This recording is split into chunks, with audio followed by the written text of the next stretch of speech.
Olá! Vamos aqui para mais uma leitura da Bíblia, estudando a palavra. A nossa leitura de hoje é Provérbios, capítulo 21. Vamos lá? Como ribeiro de águas, assim é o coração do rei na mão do Senhor. Este, segundo o seu querer, o inclina. Todo o caminho do homem é reto aos seus próprios olhos, mas o Senhor sonda os corações. A gente já leu esse versículo em outro texto, mas o Senhor continua sempre repetindo essa grande orientação. Todo o caminho do homem é reto aos próprios olhos. A gente planeja tudo, né? Mas é o Senhor quem sonda os corações. É o Senhor quem determina se sim ou não. Exercitar justiça e juízo é mais aceitável ao Senhor do que sacrifício. Certo? Exercitar justiça e juízo é mais aceitável ao Senhor do que sacrifício. Olhar altivo e coração orgulhoso, a lâmpada dos perversos são pecado. Os planos do diligente tendem à abundância, mas a pressa excessiva à pobreza. Trabalhar por adquirir tesouro com língua falsa é vaidade e laço mortal. A violência dos perversos os arrebata, porque recusam praticar a justiça, recusam praticar o que é reto ao Senhor, o que é agradável ao Senhor. Tortuoso é o caminho do homem, carregado de culpa, mas reto o proceder do honesto. Melhor é morar no canto do eirado do que junto com a mulher rixosa, na mesma casa. A alma do perverso deseja o mal, nem o seu vizinho recebe dele compaixão. Quando o escarnecedor é castigado, o simples se torna sábio, e quando o sábio é instruído, recebe o conhecimento. O justo considera a casa dos perversos e o arrasta para o mal. O que tapa o ouvido ao clamor do pobre também clamará e não será ouvido. O presente que se dá em segredo abate a ira, e a dádiva em sigilo uma forte indignação. Praticar a justiça é alegria para o justo, mas espanto para os que praticam a iniquidade. Quem pratica a iniquidade, quem pratica o que é mal, para eles é normal, né? Estar envolvido nesse meio. Então, para eles é espanto quando o honesto, quando o justo se alegra em praticar o que é a justiça, o que alegra o coração do Senhor, porque eles não estão alinhados no mesmo sentido, vamos dizer assim. O homem que se desvia do caminho do entendimento, na congregação dos mortos repousará. Forte, né? Então, todo aquele que se desvia do que é certo, sempre vai ter uma consequência. E aqui o Senhor é claro, né? Aquele que se desvia do caminho do entendimento, do caminho que é certo, do caminho que é reto, do caminho que é justo, do caminho do entendimento, na congregação dos mortos ele repousará. Quem ama os prazeres empobrecerá. Quem ama o vinho e o azeite jamais enriquecerá. O perverso serve de resgate para o justo, e para os retos é pérfido. Melhor é morar numa terra deserta do que com a mulher rixosa e irancuda. Misericórdia, né? Que a gente seja uma mulher sábia na nossa casa, no nosso lar, no trabalho, na rua, na igreja, em qualquer lugar. Que a gente seja uma mulher sábia, valiosa, né? Cheia de graça, de bênçãos, cheia de adornos, espiritualmente falando, adornos preciosos, valiosos, né? Que nós carregamos na nossa cabeça uma coroa de graça, que é assim que o Senhor fala, né? Porque aqui a palavra fala, melhor é morar numa terra deserta, você ir morar sozinho, distante, do que dentro de uma casa com uma mulher rixosa e irancuda. Meu Deus, que a gente seja essa mulher sábia todos os dias. Tesouro desejável e azeite há na casa do sábio, mas o homem insensato o desperdiça. Quem é sábio ajunta tesouro e azeite para sua casa. As bênçãos não se esvaiam, mas o insensato, o tolo, acaba desperdiçando tudo isso. O que segue a justiça e a bondade achará a vida, a justiça e a honra. Também já lemos esse versículo em algum outro texto. E o Senhor aqui continua pontuando isso, né? Continua nos orientando. O que segue a justiça, o caminho da verdade, a bondade, acha a vida, acha a justiça e acha a honra. Gente, a gente andando para o caminho certo, para o caminho de Deus, para o caminho honesto, para o caminho da justiça, daquilo que é certo, daquilo que é agradável ao Senhor, a gente não tem nada a perder, a gente só tem a receber, tá? O sábio escala a cidade dos valentes e derriba a fortaleza em que ela confia.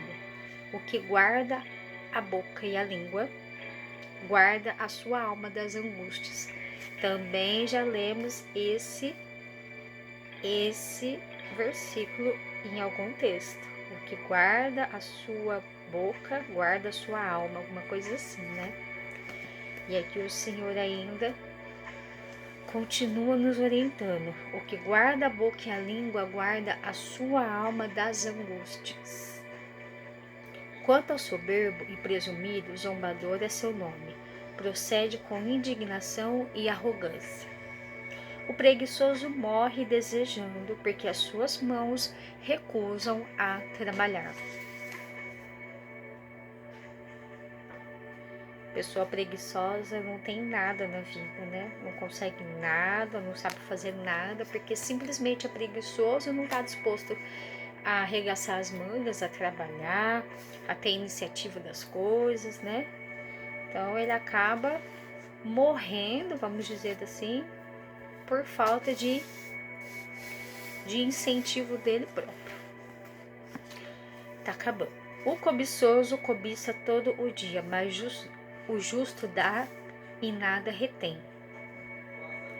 O sacrifício dos perversos já é abominação, quanto mais oferecendo-o com intenção maligna. A testemunha falsa perecerá, mas a auricular falará sem ser contestada. O homem perverso mostra dureza no rosto, mas o reto considera o seu caminho. Não há sabedoria nem inteligência, nem mesmo conselho contra o Senhor. Não há sabedoria, nem inteligência, nem mesmo conselho contra o Senhor.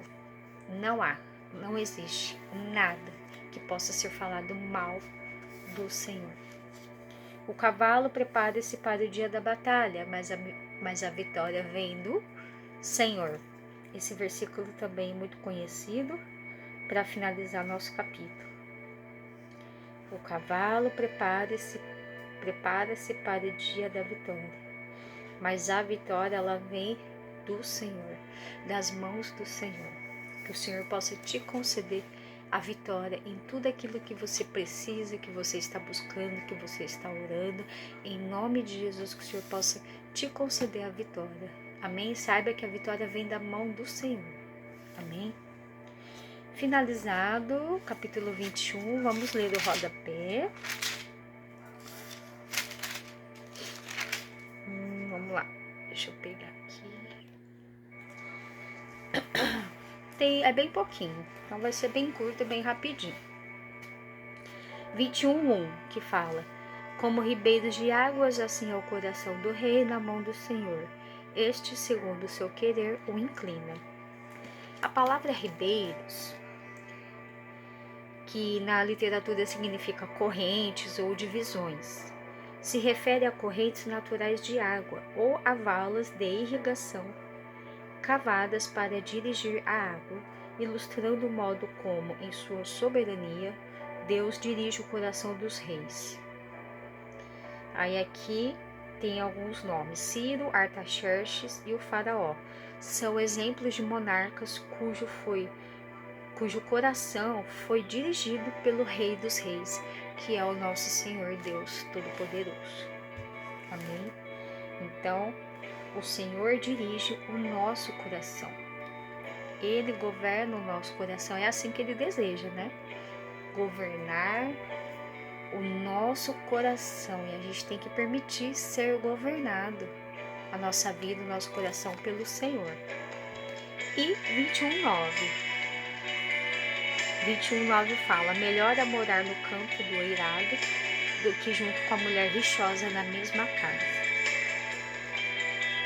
O retrato do casamento que Deus apresenta nas Escrituras revela um relacionamento extremamente íntimo, no qual marido e mulher se tornam amantes e amigos mais chegados.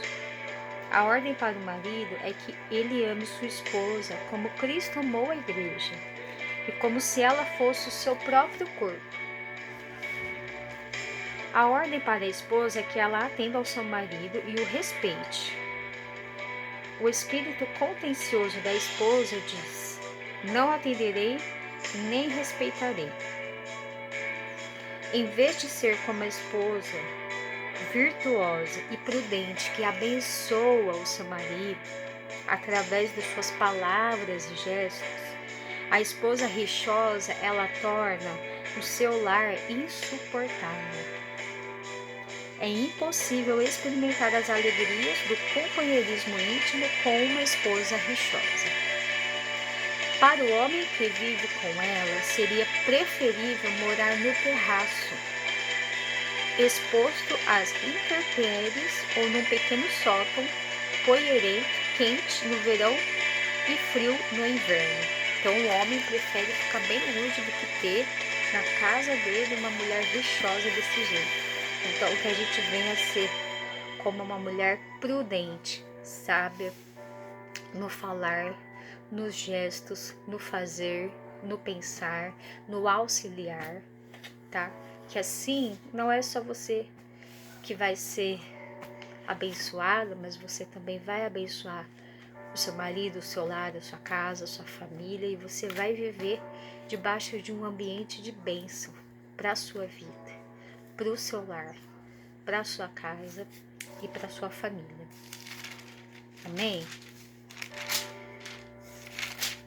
Bom, então capítulo 21.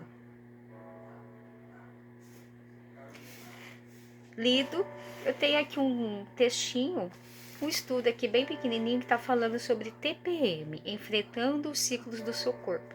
Como ele é bem pequeno, eu vou ler rapidinho e a gente já encerra, tá?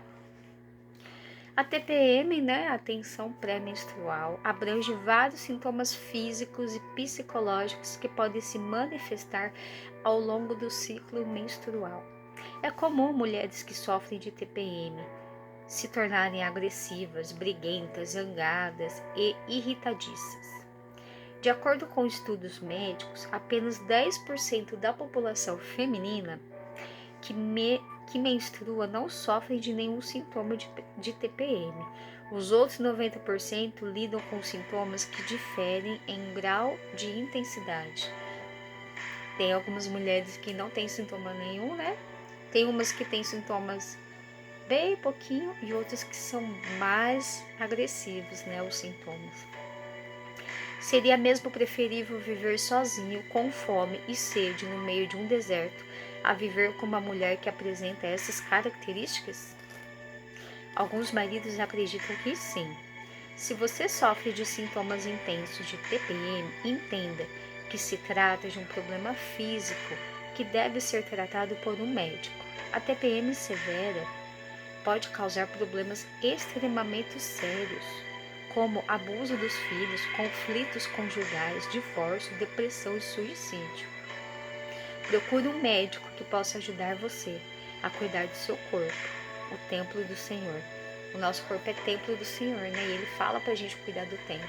Então aqui é uma dica para você procurar ajuda, né? Para cuidar do seu templo, para você mesmo se cuidar da própria saúde. Amém? Que o Senhor te abençoe poderosamente e até a nossa próxima leitura. Tchau!